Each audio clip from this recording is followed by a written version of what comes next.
नमस्कार, आदाब। Crime petrol सतर्क के आज के इस एपिसोड में मैं अनूप सोनी आप सबका स्वागत करता हूं। किसी भी इंसान के लिए उसका घर, उसकी छोटी सी दुनिया, उसकी जिंदगी होती है। ये वो जगह होती है जहां इंसान अपने आप को सबसे ज्यादा सुरक्षित महसूस करता है, और अक्सर ऐसे में हम खतरे को भांप नहीं पाते और जुर्म का शिकार हो जाते हैं।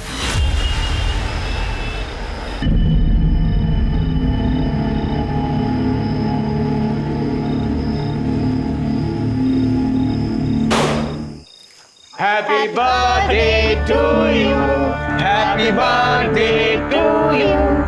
Happy birthday dear Bhabhi. Happy birthday to you. Hey! Happy birthday भाभी।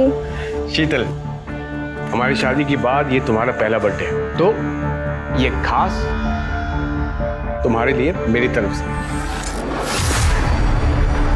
अब ये बताओ तुम्हें क्या चाहिए? डाइवोर्स। मजाक कर रही हो क्या भाभी? भाभी, कल भैया ने आपके लिए इतनी बड़ी सरप्राइज पार्टी रखी है। शहर के बहुत बड़े बड़े लोग आ रहे हैं और आप कैसी पार्टी कर रही हो?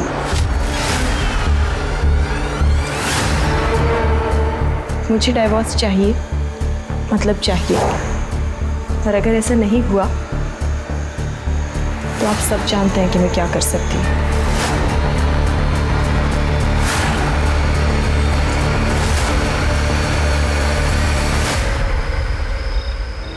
मम्मी आप टेंशन मत लो, मेरी क्लाइंट से मीटिंग है, मुझे जाना पड़ेगा।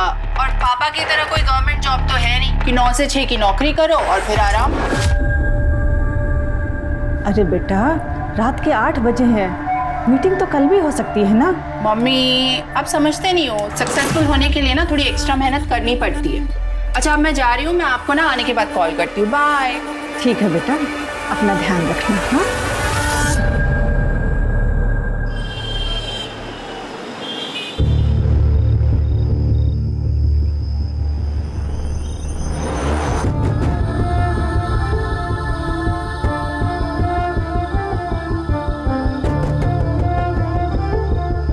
हाय, आई एम मनीष मित्तल। मुझे लगता है हम कहीं मिल चुके हैं। आई विश मिले होते। बाय द वे माया।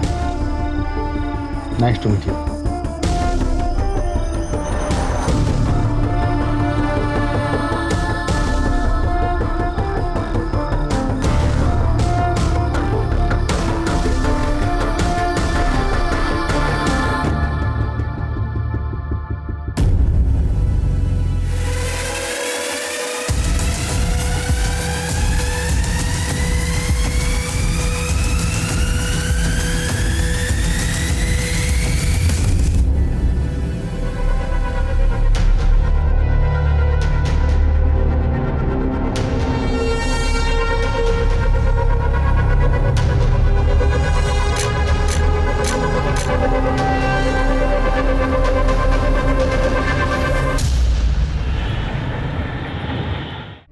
शीतल जी, मैंने आपकी केस हिस्ट्री और एविडेंस देख लिए हैं, but sorry to say it's not very strong. अब देखना है कि इस बेस पर हम आपकी तरफ से उनके खिलाफ कितना स्ट्रॉन्ग केस बना सकते हैं।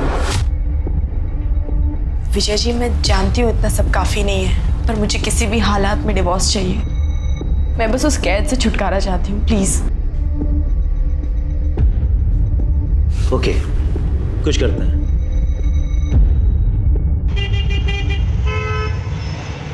हाँ पापा, ये जॉब बहुत अच्छी है, यहाँ बहुत कुछ सीखने में मिल रहा है। और आप देखना मेरा प्रमोशन भी ना बहुत जल्दी हो जाएगा। चलो अच्छा है, पर मैं तुझसे नाराज हूँ। तेरी माँ बता रही थी कि तू मेरा 9 से 5 की सरकारी नौकरी का मजाक उड़ा रही थी। तुम दोनों माँ बेटी मिलकर मेरी पीठ पीछे मेरी बहुत चुगली करते हो, हैं?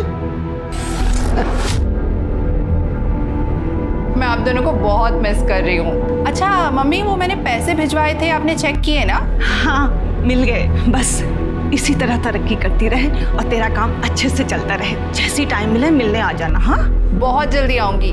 अच्छा मम्मी, एक इम्पोर्टेंट कॉल आ रहा है, मैं आप लोगों से बाद में बात करती हूँ। Bye, love you. Hello,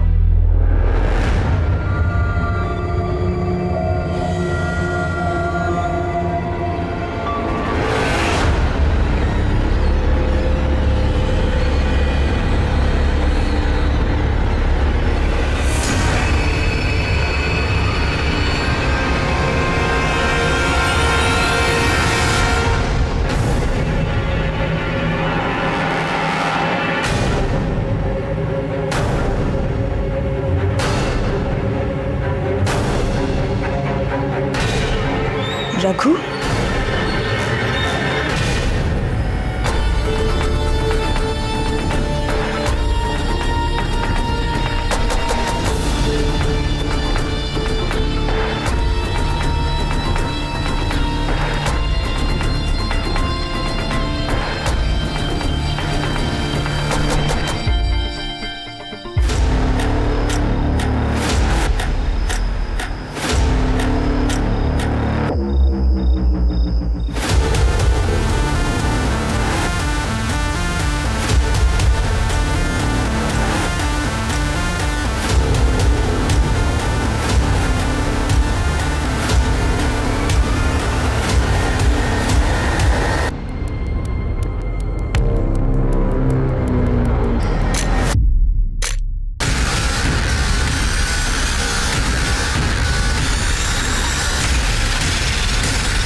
Sheetal ji, guess what, बधाई हो, डिवोर्स फाइनल हो गया है और एलिमनी में आपको 50 लाख रुपए मिले हैं और साथ में सेटलमेंट में एक बंगलो और एक कार भी। Happy? Yes. Thank you so much Vijay ji, पर मेरी आज़ादी के आगे ये सब कुछ भी नहीं है। But still thank you so much, आप नहीं होते ना तो। क्या कर रहे हो? इस चोर ने मेरे पैसे से तेरा घर तो भर दिया है, लेकिन याद रखना ये पैसा तुझे कभी हजम नहीं होगा। छोड़ो। हेलो मिस्टर, क्या हो रहा है? क्या हो रहा है? Help, police! अरे देखो आगे आदमी गुंडागर्दी कर रहा है। भैया छोड़ो यार, छोड़ूंगा नहीं तुझे, मैं नहीं छोड़ूंगा मैं। लेके जा भैया, छोड़ो भैया। शीतल जी, आर यू ओके? या अरे सुनो, कल रात माया ने मैसेज किया है कि वो नई नौकरी के लिए दुबई चली गई। अरे ऐसे कैसे अचानक, बिना बताए? रुको, मैं उसको कॉल लगाता हूं। हाँ हाँ, जल्दी लगाइए। ये लड़की बिना। क्या हुआ? घंटी बज रही है। बेटा मेरी तो कुछ समझ में ही नहीं आ रहा, मैं तेरे तलाक पर क्या कहूँ। पता नहीं क्या हो गया तुझे आजकल, साल भर तेरी शादी को हुआ नहीं। और माँ, नरेश से शादी करना मेरी जिंदगी की सबसे बड़ी भूल थी। अब मैंने वो भूल सुधार ली है। अब क्या करूंगी?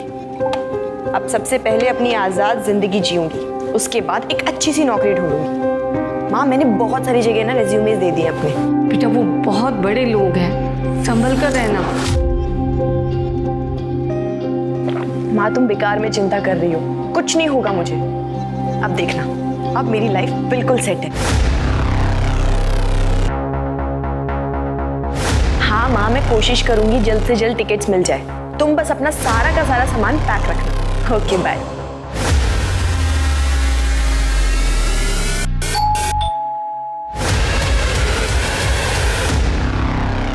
आपका पार्सल है। नहीं, पर मैंने कोई पार्सल मंगवाया ही नहीं है। आप शीतल लादा है ना? हाँ।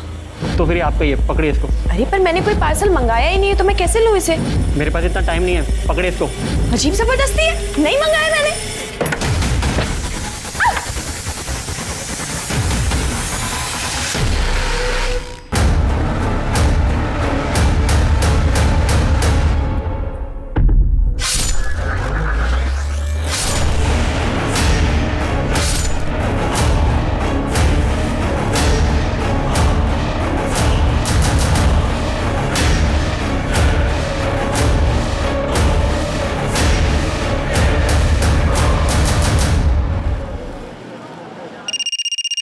हेलो।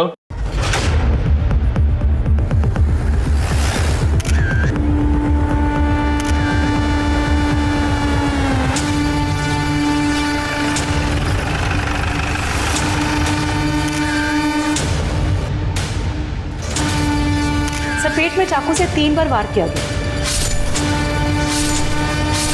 बाकी बॉडी में चोट या खरोच का कोई निशान नहीं मिला। सर सेक्सुअल असॉल्ट ऐसा कुछ नहीं लग रहा। चारों तरफ अच्छे से देखो।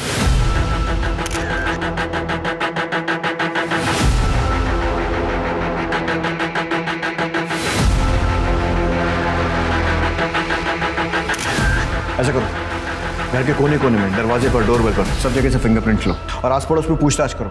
देखो पड़ोसियों ने किसी को आते जाते देखा है क्या? सर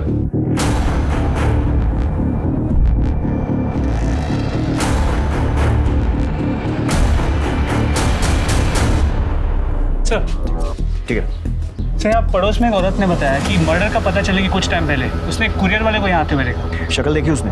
नहीं सर, उस कुरियर वाले ने मुंह पे रुमाल बांधा, सर पे कैप, इसलिए शक्ल नहीं देखी। सर शालिनी श्रीवास्तव से मेरी बात हुई, जिसने मर्डर की इन्फॉर्मेशन दी थी। उसने ये बताया कि शीतल कुछ दिन पहले यहाँ शिफ्ट हुई और नरेश लड्डा जो कि बिल्डर है वो उसका एक्स हस्बैंड है और कुछ दिन पहले उनका डिवोर्स हो गया।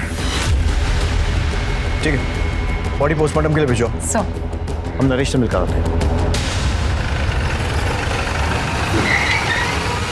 1 महीने पहले आपका और शीतल का डाइवोर्स हुआ। सेटलमेंट में उसने इतना बड़ा घर लिया, पैसे भी लिए होंगे, मार्केट में आपकी रेपुटेशन खराब हुई वो अलग। अब आप ही बताइए, ये वजह कम है आप पर शक करने के लिए कि आपने ही शीतल को मारा है या फिर मरवाया? देखिए, मेरा जो नुकसान होना था हो चुका। उसका मर्डर करवाने से मुझे क्या मिलेगा? और वैसे भी डिवोर्स मैंने नहीं, उसने मांगा था मुझसे, और वो भी तब जब हम उसका बर्थडे सेलिब्रेट कर रहे थे। तुम्हें क्या चाहिए? डाइवोर्स। उसने मांगा और आपने दे दिया? हम थक चुके थे उसके टॉर्चर से, और मुझे पता चल गया था कि वो मुझसे नहीं मेरे पैसों को चाहती थी। उसका मर्डर का सुन के बुरा तो लगा, लेकिन उससे ज्यादा मुझे सुकून भी मिला है कि अब वो हमें परेशान तो नहीं कर पाएगी। वरना जब से शादी करके आई थी तब से हमें सिर्फ और सिर्फ दुख दिया था सर, और कुछ नहीं। भाभी दाल में पानी थोड़ा ज़्यादा नहीं हो गया? भाभी सुनो ना, मैं ना घास फूस खा के बोर हो चुका हूँ, तो डिनर में चिकन मटन कुछ बना देना प्लीज़। भाभी ये रोटी थोड़ी कच्ची है। अरे शीतल, तुमने कुक को क्यों निकाल दिया? वो ठीक ठाक खाना बना रहा था। क्यों? खाना ठीक नहीं बना रही हूँ मैं? हाँ? और सब्जी खाने में क्या प्रॉब्लम? अपने स्वाद के लिए जरूरी है किसी की जान ली जाए? हाँ? मेरा मतलब है शीतल कि हम कुक अफोर्ड कर सकते हैं, और तुम लड़ा खानदान की बहू हो, तुम्हें किचन में काम करने की क्या जरूरत है? तुम नई नई आई हो, एंजॉय करो बस। आपको खाने से प्रॉब्लम थी ना, आप मुझे अकेले में जाकर बोल सकते थे। ऐसे अपने भाई बहन के सामने मेरी बेइज्जती करने की कोई जरूरत नहीं थी, समझे आप? भाभी आप गलत समझ रहे। अरे बिल्कुल ठीक समझ रही हूँ मैं। तुम तीनों भाई बहन मिलकर सिर्फ और सिर्फ मेरी बेइज्जती करना चाहते हो, मुझे नीचा दिखाना चाहते हो।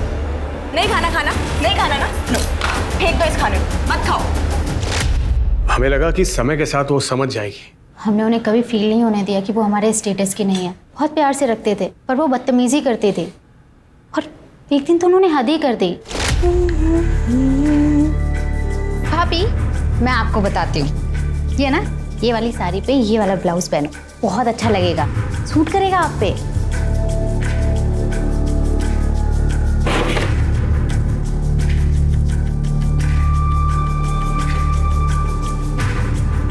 भाभी क्या कर रही हो आप? काट क्यों रही हो? तेरे छूने के बाद में अब मैं इसका पोछा भी नहीं बना सकती। और रही बात फैशन की, तो वो मुझे तेरी जैसी बहन जी से सीखने की कोई जरूरत नहीं है, जिसके पास पैसा तो बहुत है पर ओढ़ने पहनने की जरा सी अकल नहीं। आप लोग इतनी शराफत दिखा रहे थे और वो बदतमीजियां करती जा रही थी, क्यों? शायद उनकी नज़र सिर्फ हमारे पैसों पर थे, वरना वो प्रीतम से ऐसी बात नहीं करते। सर को बताओ ना, सर को बताओ। क्या हुआ? भैया वो कुछ महीने पहले की बात है, भैया काम से बाहर गए हुए थे और शीतल भाभी मेरे रूम में आई। जी भाभी क्या काम है बताइए। कुछ नहीं, वो मैं बोर हो रही थी तो मैंने सोचा तुम्हारे पास आके थोड़ा टाइम पास कर लूं। क्या कर रहे हो तुम? वाओ, कितना सुंदर कॉम्प्लेक्स है। काश ऐसे ही कॉम्प्लेक्स मेरा भी होता। वैसे हो सकता है अगर तुम चाहो तो। हाँ भाभी मैं भैया से बात करूँगा। नहीं, भैया को बीच में लाने वाली कौन सी बात है? अगर ये हम दोनों के बीच में हो सकता है तो। उनसे उस दिन बड़ी मुश्किल से मैंने पीछा छुड़ाया। भैया को बताने से डर लगा, इसलिए मैंने दीपा से शेयर किया।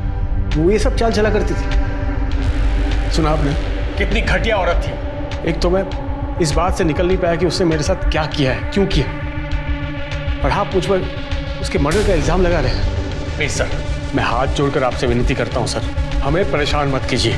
हमारा उसके मर्डर से कोई लेना देना नहीं है।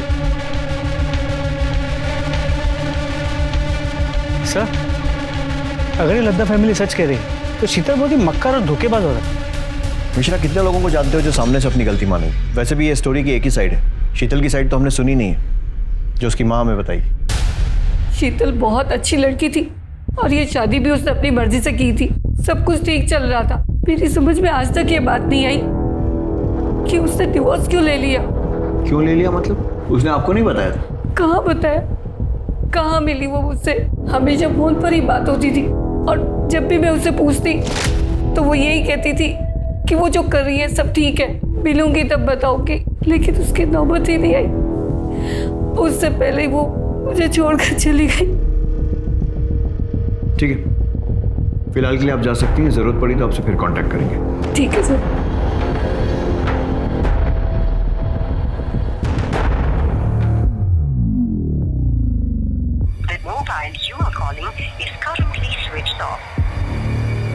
क्या हुआ? माया ने फोन उठाया क्या?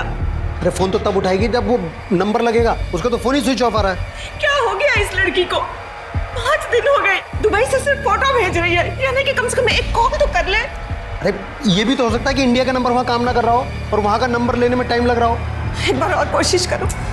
तुम सब ठीक होगा, तुम जाओ, एक गिलास पानी लेके आओ मेरे लिए। सर। हाँ मिश्रा। सर, शीतल के घर के फोरेंसिक रिपोर्ट के मुताबिक उसके घर में सिर्फ उसी के फिंगरप्रिंट्स मिले। उसके घर में किसी भी सामान पे, इनफैक्ट डोरबेल पे भी किसी और के फिंगरप्रिंट्स नहीं मिले। इसका मतलब जानबूझकर फिंगरप्रिंट्स मिटाए गए। शीतल उस घर में कुछ महीनों पहले शिफ्ट हुई थी, लेकिन इस टाइम में भी कोई ना कोई तो घर में आया होगा, किसी ने तो डोरबेल बजाई हो। मतलब यह कि जिसने भी उसे मारा या मरवाया है, सोची समझी प्लानिंग है। सर शीतल की पोस्टमार्टम रिपोर्ट्स आ गई। सर, इसके मुताबिक उसकी मौत दोपहर 1 से 3 के बीच में हुई और चाकू से 3 बार पेट में वार किया गया। काफी खून बहने की वजह से उसकी मौत हुई, पर मौत से पहले रेप या सेक्सुअल असॉल्ट जैसा ऐसा कुछ भी नहीं लग रहा। मतलब पीएम रिपोर्ट से भी कोई खास हेल्प नहीं है? नथिंग। सर, मैंने शीतल की बैकग्राउंड भी चेक की है। शादी से पहले या तलाक के बाद उसका कोई भी अफेयर वगैरह भी नहीं था। शीतल का एक्स हस्बैंड नरेश लड्डा और उसके भाई बहन, उनके कॉल रिकॉर्ड्स और मोबाइल लोकेशन? सर, अब तक नहीं आई, मैं जल्दी आ जाएंगे। जल्दी आ जाएंगे सर।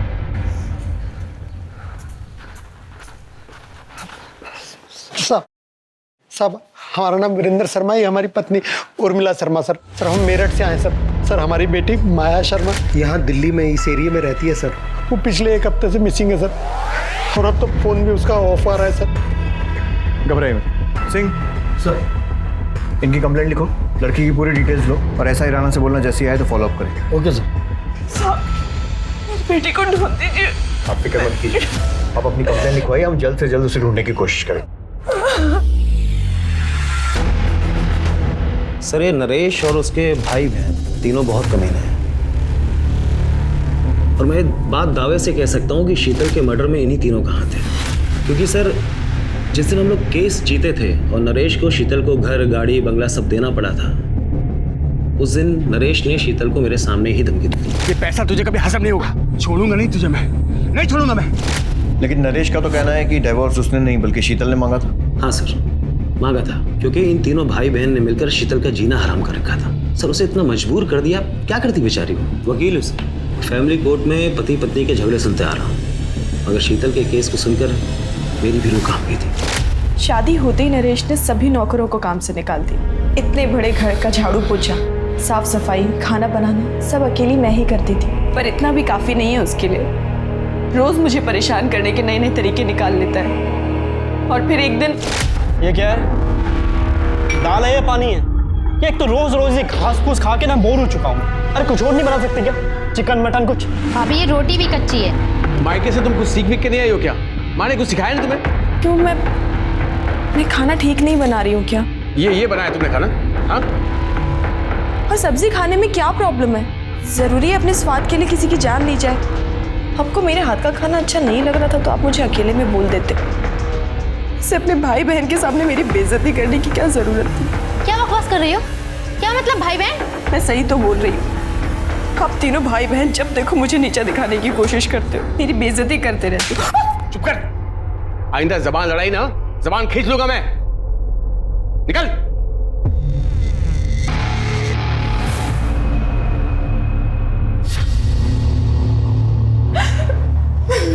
अरे अरे भाभी, आप रो क्यों रही हो? अरे मैं कह रहा हूँ ना, चुप हो जाओ, चुप हो जाओ। ये क्या कर रहे हैं आप? हाथ हटाइए। अरे हाथ हटा? अरे मैं तो हाथ हटा दूंगा भाभी, पर भैया शाम को जिसको ला रहे हैं आपसे मिलाने, उसका हाथ कैसे हटाओगे? क्या नरेश, तुम अपना काम निकलवाने के लिए मुझे किसी ऑफिसर के साथ सोने के लिए बोल रहे हो? नरेश, बीवी हूं मैं तुम्हारी। चिल्ला मत, तुझे क्या लगा रे? मुझ जैसे बिल्डर ने तुझ जैसे गरीब से शादी बिहार में पागल होकर की है। तेरे पास ये शक्ल ये फिगर नहीं होती ना, तुझ जैसे को मैं घास भी नहीं डालता। अच्छा चल ठीक है, सुन ज़्यादा नाटक मत कर, जल्दी से तैयार हो जा। और सिर्फ आज याद रखना, तुझे उसे सिर्फ खुश करना है ताकि वो 50 करोड़ का कॉन्ट्रैक्ट मुझे दे दे। तो कुछ नहीं, समझी? सिंपल। नहीं, मैं ऐसा कुछ भी नहीं करने वाली। क्या बोली तुम? क्या बोली? भैया क्या कर रहे हो? क्या चाहते हो? ऑफिसर का मूड खराब हो जाए इसकी सूजी हुई शक्ल को देख के, और कॉन्ट्रैक्ट हमारे हाथ से निकल जाए। समझा इसको, जल्दी से तैयार हो जाए, नहीं तो जान से जाएगी।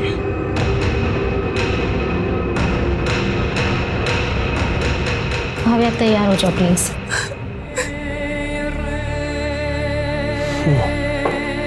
पियो पियो ना मेरी जान, अरे पियो ना।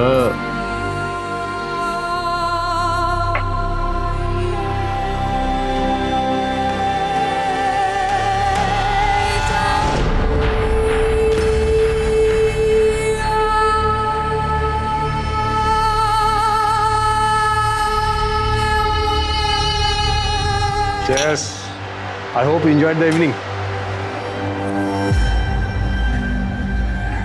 अरे तू तो मेरी सोने की मुर्गी निकली। देखना ये मुर्गी हमें एक नंबर बनाएगी, एक नंबर। एक भी कॉन्ट्रैक्ट मैं किसी और के हाथ लगने नहीं दूंगा। जब तक तू है तब तक हम हैं। नरेश रोज रोज नए नए आदमियों को पकड़ के ले आता है। पति नहीं दलाल बन चुका है वो।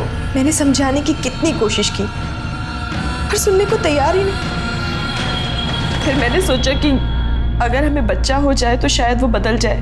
क्या बच्चा? तेरा दिमाग खराब हो गया क्या? नरेश हमारी शादी को 8 महीने हो गए, अब तो माँ भी बच्चे को लेकर पूछने लगी है। अरे भाड़ में जाए तेरी माँ। बच्चा पैदा करके तेरा फिगर नहीं खराब करना है। मुझे बच्चा नहीं, पैसा चाहिए, बिजनेस आगे बढ़ाना, समझी? पर नरेश मेरी चुप कर, आगे इस बारे में कुछ बात नहीं होगी। चल साइड हट। कुछ सोचो सेठ, नहीं तो धंधा चौपट हो जाएगा। वो पुलिस वाला पैसे से भी नहीं मानेगा।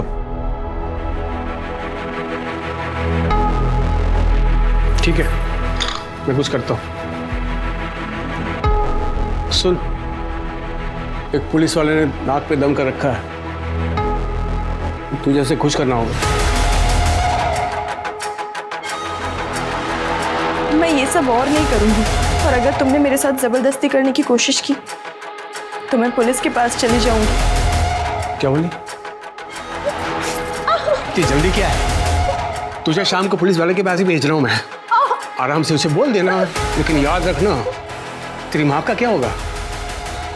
आधा घंटा नहीं लगेगा मुझे ऊपर पहुंचाने में, समझी?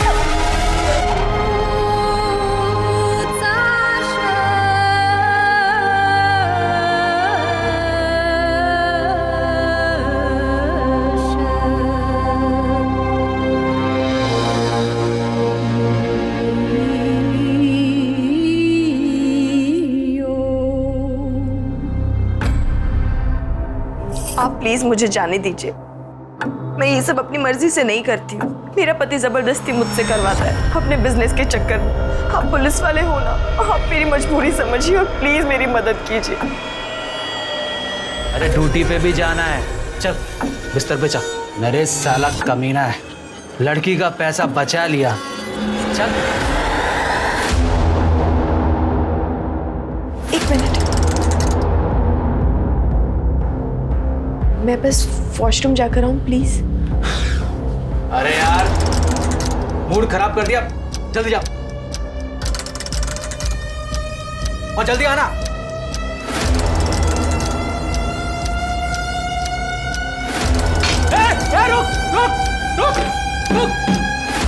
शीतल ने उस पुलिस वाले के साथ की बातचीत की रिकॉर्डिंग कर ली थी और घर जाकर के नरेश को सुना दिया, जिसमें पुलिस वाला खुद मान रहा था कि नरेश शीतल को मजबूर करता था दूसरों के साथ सोने के लिए। वो रिकॉर्डिंग सुनकर नरेश ने क्या किया? दरअसल उस शाम शीतल का बर्थडे था, तो इन तीनों भाई बहन ने मिलकर उसे सरप्राइज पार्टी दिया। वो लोग उसे इमोशनल यूज करके वो रिकॉर्डिंग डिलीट करवाना चाहते थे, मगर शीतल ने साफ साफ कह दिया कि उसे डिवोर्स चाहिए। वो रिकॉर्डिंग अभी कहाँ है? नरेश के पास। वो इसी शर्त पर डिवोर्स के लिए तैयार हुआ था कि शीतल रिकॉर्डिंग उसे वापस कर देगी और जितनी भी कॉपियां हैं वो सब डिलीट कर देगी। और अगर देखा जाए तो इस हिसाब से नरेश के खिलाफ कोई भी सबूत नहीं मिलता। उस पुलिस वाले का नाम क्या था? सर वो आप जानते हैं कि मैं बता नहीं सकता, लेकिन शीतल के लिए दुख होता है। कितनी मुश्किल से उसे वो सब चीज़ें मिली थी जिसकी वो हकदार थी। सर उसके कातिल को प्लीज छोड़िएगा मत। पुलिस के सामने शीतल की दो छवियां आई, लेकिन दोनों एक दूसरे से विपरीत थी। पहली गुस्सैल, बदतमीज, मौका परस्त जो लाड़ा परिवार ने बताई। दूसरी एक मजबूर, असहाय, पीड़ित औरत की जिससे उसका अपना पति अपने फायदे के लिए जिस्म फरोशी करवा रहा था। आखिर शीतल का असली किरदार क्या था, क्योंकि उसे समझे बिना इस केस को समझ पाना बहुत मुश्किल था। तो लट्टा फैमिली का बैकग्राउंड चेक किया, पता चला काफी टेढ़े लोग, कंस्ट्रक्शन बिजनेस में है तो काफी ऊपर तक कॉन्टैक्ट्स, कॉल रिकॉर्ड्स में गुंडे, हिस्ट्री शीटर्स, इन सब के नंबर्स, और इनके खिलाफ धोखाधड़ी की केसेस भी रजिस्टर्ड है। मोबाइल लोकेशन चेक की? जी सर, लेकिन 10 तारीख को इनमें से किसी की भी मोबाइल की लोकेशन शीतल के घर के आसपास की नहीं। मिश्रा, ये लड्डा नामी बिल्डर है, तो पॉसिबल है कि ये काम इसने किया नहीं, करवाया हो। इसके लिए इसमें जितने भी गुंडे और हिस्ट्री शीटर है ना, उनको राउंड अप करते हैं, वो बताएंगे कुछ। इंस्पेक्टर, अब प्लीज उस घटिया औरत के लिए हमें परेशान मत कीजिए। उसे हमने नहीं, उसी के किसी यार ने मारा होगा जिसके लिए उसने मुझसे डिवोर्स लिया था। वो एक नंबर की झूठी, मक्कार और कैरेक्टरलेस औरत थी। वैसे हमारी इंक्वायरी में आपका कैरेक्टर भी कुछ ऐसे ही आ रहा है, और अगर वो इतनी बुरी थी तो फिर घर, गाड़ी, पैसा ये सब देकर सेटलमेंट क्यों करना पड़ा? कोर्ट में प्रूव क्यों नहीं कर पाए? एक्चुअली वो मुझे ब्लैकमेल कर रही थी, एक ऐसी चीज को लेकर जिसे मैं कभी बाहर नहीं आने दे सकता था। और वो चीज उस पुलिस वाले की रिकॉर्डिंग थी जिसके साथ सोने के लिए आपने उसे भेजा था। किस रिकॉर्डिंग की बात कर रहे हैं आप? मैं तो ये फोटो की बात कर रहा हूँ। पता नहीं ये फोटो शीतल के पास कैसे आई और उसने अपने वकील को दे दिया। कहाँ से आई मतलब? आपका कहने का मतलब है कि फोटो फेक है? Did I say that? No, did I say that? Fake है। हाँ ये सच है कि मैं इस लड़की के साथ सोया था, लेकिन ये फोटो किसने कब खींची और शीतल के पास कैसे आई मुझे नहीं पता। कौन है लड़की? I don't know. मैं एक कॉन्फ्रेंस मीटिंग में गया था, उसके बाद वो लड़की मुझे मिली और वहीं थोड़ी बहुत कुछ बातचीत हुई। उसके बाद उसने मुझे रूम में इन्वाइट किया।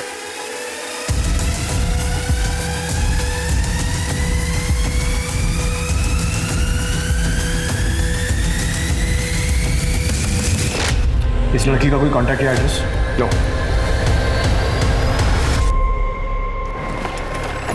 नरेश की बातों से एक अलग ही एंगल है। मतलब शीतल का वकील उसे जितना शरीफ बताने की कोशिश कर रहा है, शायद वो ऐसी है नहीं। मिश्रा, बात करो फोटो में वो लड़की कौन है? वो फोटो खींची किसने है और शीतल के पास वो फोटो किसने भेजी है ठीक उस वक्त जब डाइवोर्स की प्रोसीडिंग चल रही है? सर 2 दिन हो गए कंप्लेन कराए हुए सर। सर हमारी बेटी अभी तक मिसिंग है सर। आपका केस तो ऐसा ही राणा देख रहा है। राणा कहाँ है? सर राणा साहब तो केस के सिलसिले में बाहर गए। आइए आप मेरे साथ, संभल के। एक मिनट दिखाइए।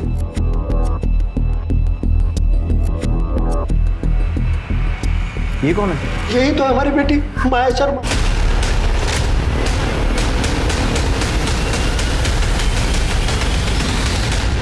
सर हमारी बेटी माया 7 तारीख को नई दिल्ली से दुबई गई थी नौकरी ज्वाइन करने के लिए। ये देखिए साहब, दुबई से फोटो भेजती है पर कॉल करते हैं तो उठाती नहीं है, कॉल बैक भी नहीं करती है। सर शुरू में तो 1-2 दिन हमने इंतजार किया कि फ़ोन करेगी, पर बाद में तो उसका फ़ोन भी स्विच ऑफ हो गया। फिर हम लोग मेरठ पुलिस के पास गए, उनसे कहा तो उन्होंने कहा कि हाँ आप लोग दिल्ली जाइए, क्योंकि वो माया दिल्ली में ही रहती थी। माया दिल्ली में क्या कर रही थी? सर मार्केटिंग में नौकरी करती थी सर। सब कुछ अच्छा खासा चल रहा था। उसने रहने के लिए घर ले लिया था और खर्चे के लिए हमें पैसे भेजती थी। मम्मी वो मैंने पैसे भिजवाए थे, आपने चेक किए ना? फिर अचानक 7 तारीख को उसका SMS आया कि वो उसने नौकरी छोड़ दी है, उसको दुबई में नई नौकरी मिली और इसलिए वो वहाँ जा रही है। जाने से पहले हमसे मिलकर भी नहीं गई। यहाँ पर किस कंपनी में जॉब करती थी? सर ये तो कभी मैंने उससे नहीं पूछा। ठीक है, अभी आप जा सकते हैं। मिश्रा, माया के पिछले 2 महीने के कॉल रिकॉर्ड्स, मोबाइल लोकेशन और जितनी भी जानकारी मिल सकती है निकालो। उसका social media account, email ID सब कुछ ढूंढो और अच्छे से छानबीन करो। सर नरेश के कॉल रिकॉर्ड में जिन गुंडों के नंबर थे उन्हें लेकर आए। साहब हम गुंडे नहीं, मजदूर लोग हैं साहब, छोटा मोटा काम कर लेते पेट पालने के लिए साहब। और नरेश लड्डा के हिस्से की मार खाना भी तुम्हारे छोटे मोटे काम में आता है? देख सोच कर जवाब देना। ये भी मजबूर है। जब इसके हाथ में खुजली होती है ना तो 2-4 की हड्डियां तोड़ने के बाद ही ठीक होती है। सोच लो। साहब हम लोग नरेश सेठ के लिए काम करते हैं। क्या काम? डराना धमकाना, घर खाली करवाने जैसे काम सर। बस इतना ही? सोच के बताना। साहब वो अपने लिए हमसे लड़की मंगवाता है साहब। उसको भी लेकर आए थे? नहीं साहब, हमने तो इससे कभी देखा भी नहीं। शीतल लड़ा अच्छी है, पसंद है? अच्छी लगी साहब। नहीं साहब, मेरा मतलब सेठ की बीवी है। क्यों मारा उसे? सेठ के कहने पर? नहीं साहब, हमने नहीं मारा। साहब हम लोग क्यों मारेंगे उसको साहब? तुमने नहीं मारा तो किसने मारा? अब हमें क्या पता किसने मारा साहब, हमारा तो उससे कोई वास्ता भी नहीं। वास्ता भी निकलेगा। मिश्रा मिटा ले खुजली, तब तक तोड़ना जब तक सच नहीं बोलते।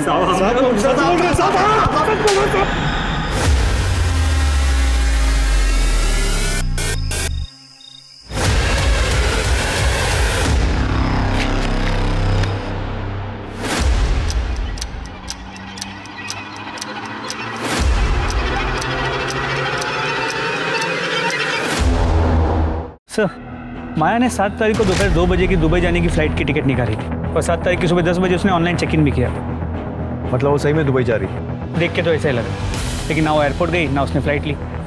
टिकट लिया, ऑनलाइन चेक इन भी किया, तो फिर फ्लाइट क्यों छोड़ दी? हो सकता है लास्ट मिनट उसका मन बदल गया हो, या फिर किसी ने ज़बरदस्ती उसे जाने से रोका। लेकिन दोनों ही केसेस में वो दुबई वाले पिक्चर्स कहाँ से आए जो उसने अपने माँ बाप को भेजे? सर हमने पता किया, वो पिक्चर्स इंटरनेट से निकाले गए और उसके माँ बाप को इसलिए भेजा गया ताकि उन्हें यकीन हो कि माया दुबई में है। सारे पुलिस स्टेशन में माया की डिटेल्स भेजी? जी sir. Sir excuse me. Hello, PSA Mishra बोल रहा हूँ। ठीक है सर, फरीदाबाद के पास के जंगल में एक माया से मिलती जुलती बॉडी मिली। बॉडी काफ़ी सड़ चुकी है, तो आइडेंटिफाई करवाना होगा। माया के पेरेंट्स को बुलाओ, शिनाख्त। हाथ में टैटू है जिससे शायद पहचान हो सके।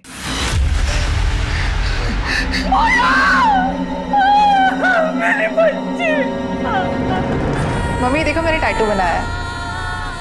अरे ये क्या अनाप शनाप बना लिया है, कितने सुंदर हाथ थे तेरे। मम्मी आजकल का फैशन है, रहने तो आप समझोगे ही नहीं।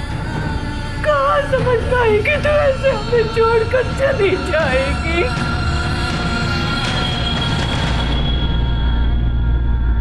सर सूटकेस के अंदर या बॉडी के आसपास कोई सुराग नहीं मिला है। सर क्राइम ब्रांच ने यूसुफ नाम के ब्लैकमेलर को पकड़ा है। उसके फोन में शीतल के न्यूड पिक्चर्स मिले हैं।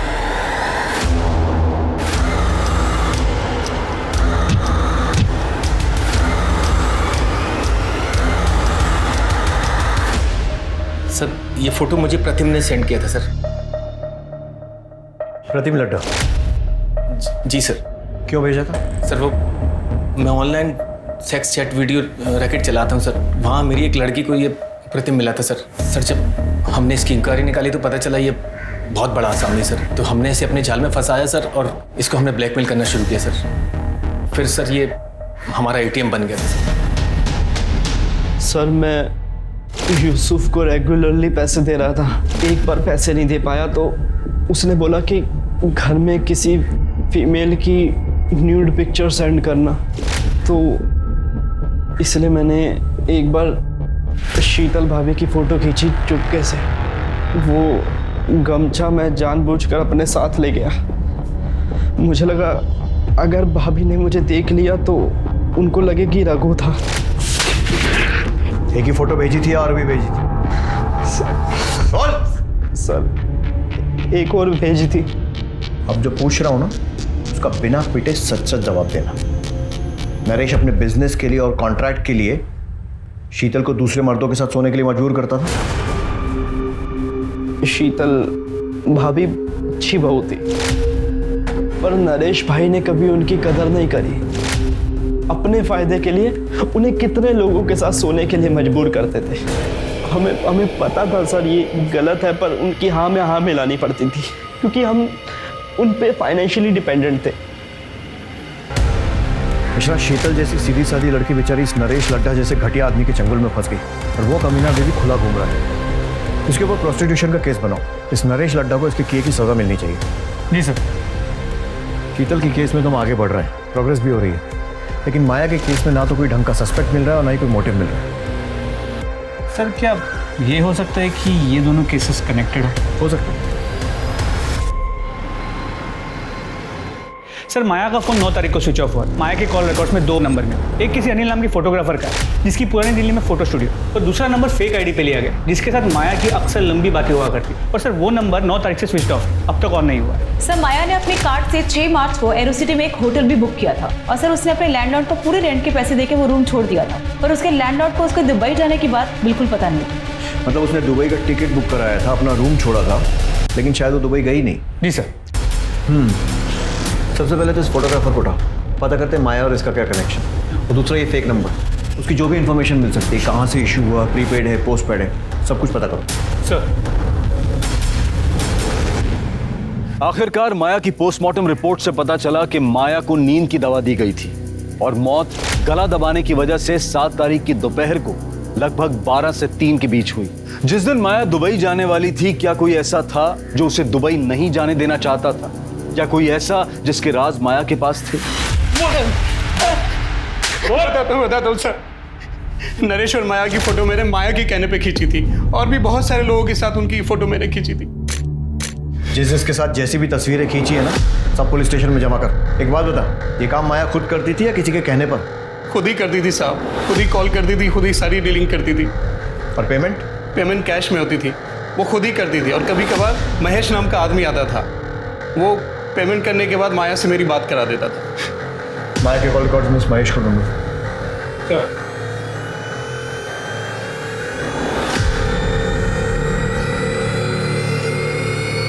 सो महेश का पता चल गया। उठा लो साहब मैं सच बोल रहा हूँ, माया मैडम जो बोलती है मैं वो करता हूँ। वो अक्सर लोगों को लिफाफे पैकेट देने के लिए बोलती थी। मुझे लगा कि अनिल भी इनका आदमी होगा। अब वो कौन है, क्यों है, क्या है, मैं ये सब उनसे नहीं पूछ सकता ना। तू तो कुत्ते जैसा वफादार आदमी है ना।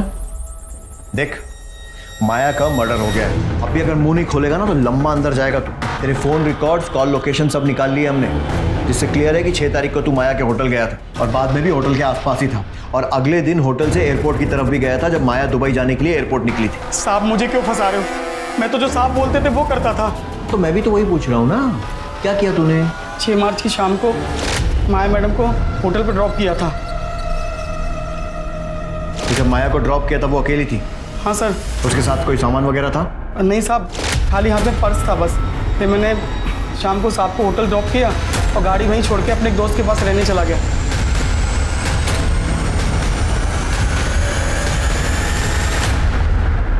साहब ने कहा था कि अगले दिन 4 बजे आ जाना होटल, तो मैं उनको 4 बजे लेने पहुंच गया। सर मैडम नहीं आ रही? अरे हाँ महेश, तुझे बताना भूल गया था, वो तो 2 बजे की फ्लाइट से दुबई चली गई। चल देख क्या रहा, चल ना। Yes sir. अच्छा ये बता, इन दिनों में तूने कुछ ऐसा देखा या सुना जो तुझे अजीब लगा? हाँ साहब, कुछ दिन पहले साहब किसी से फ़ोन पे बात कर रहे थे। जी देखिए, मैं उस पार्सल के लिए 1.5 लाख रुपए देने थे, लेकिन वो काम होना चाहिए। हाँ जी, काम की मुझे गारंटी चाहिए। पर साहब इतने पैसे उन्होंने मुझे देके कहीं भेजा नहीं। पार्सल क्या था? वो नहीं पता साहब। कब की बात है? सब 10 मार्च की, जब मैं गाड़ी की चाबी लेने गया था। 10 मार्च के आसपास के विजय माशरी के सारे कॉल रिकॉर्ड्स और मोबाइल लोकेशन निकाले। सर पता चला है कि विजय उन दिनों एक नवीन नाम के हिस्ट्री शीटर के रेगुलर टच में था। सर इसके कहने पे क्या साहब? और तू दूध पीता बच्चा है ना जो इसकी बातों में आ गया? और तू मैंने कुछ नहीं किया साहब। जब कुछ नहीं करने के विजय माहेश्वरी ने तुझे 1.5 लाख रुपए दे दिए? हाँ बोल साहब, वो एक काम के नहीं 3 काम के पैसे थे साहब। विजय ने फोन करके मिलने बुलाया, मैं इसके साथ वहां पहुंचा।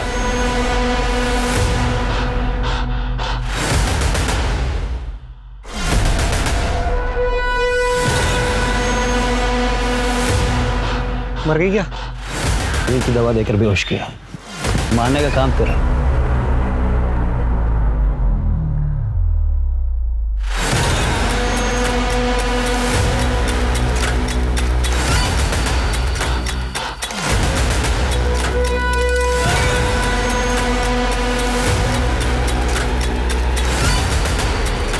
हमने चलती गाड़ी में उसका गला दबाकर उसे मार दिया, और थोड़े आगे जाकर सूटकेस को जंगल में फेंक दिया। तो पहला हुआ माया का मर्डर, दूसरा उसकी बॉडी को ठिकाने लगाना। तीसरा बताओ। तीसरा शीतल का मर्डर।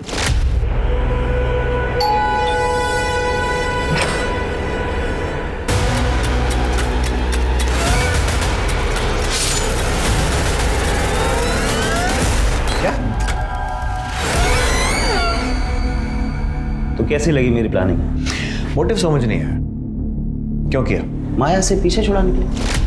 दरअसल क्या होता है कि जो ये डिवोर्स केस होता है ना, इसमें हम लोग क्लाइंट को ज़्यादा एलिमनी दिलाने के लिए उन्हें नंबर 2 के तरीके से करते हैं, उन्हें कन्विंस करते हैं। उसके बाद इन सब नंबर 2 के तरीकों से ही तो पैसे मिलते हैं ज़्यादा, वरना आप भी जानते हैं कि डिवोर्स के केस में कहाँ इतने पैसे मिलते हैं। और माया वो अपनी मर्जी से काम करती थी।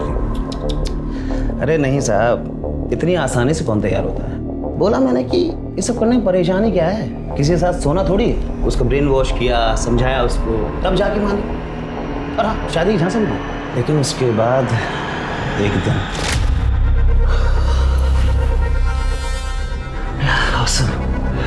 सिसिली तुम कमाल हो। एक बार और हो जाए। एक बार क्यों, 10 बार करेंगे।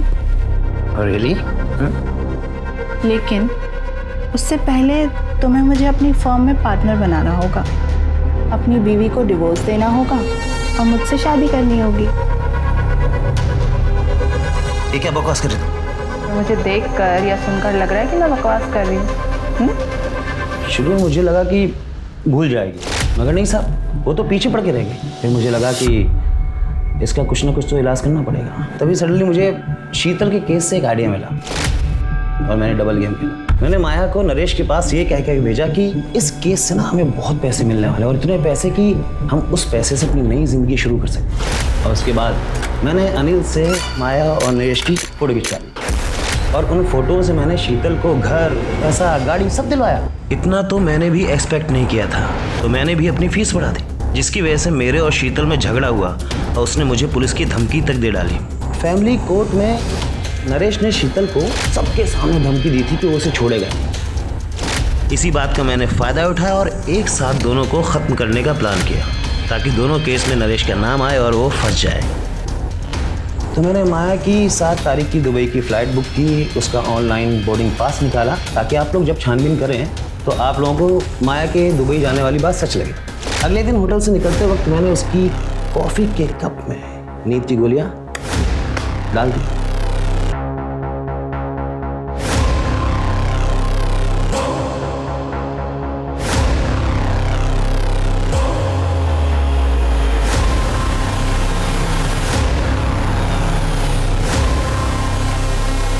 मैंने माया का फ़ोन अपने पास ही रख लिया था।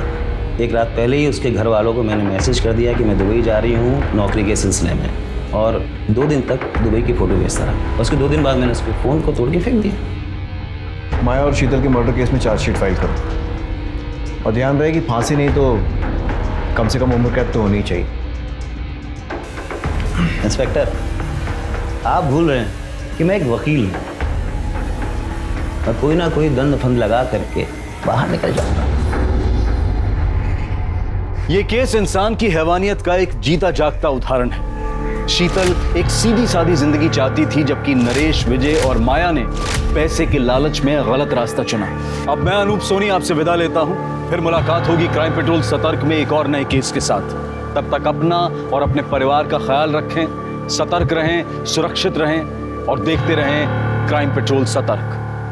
जय हिंद।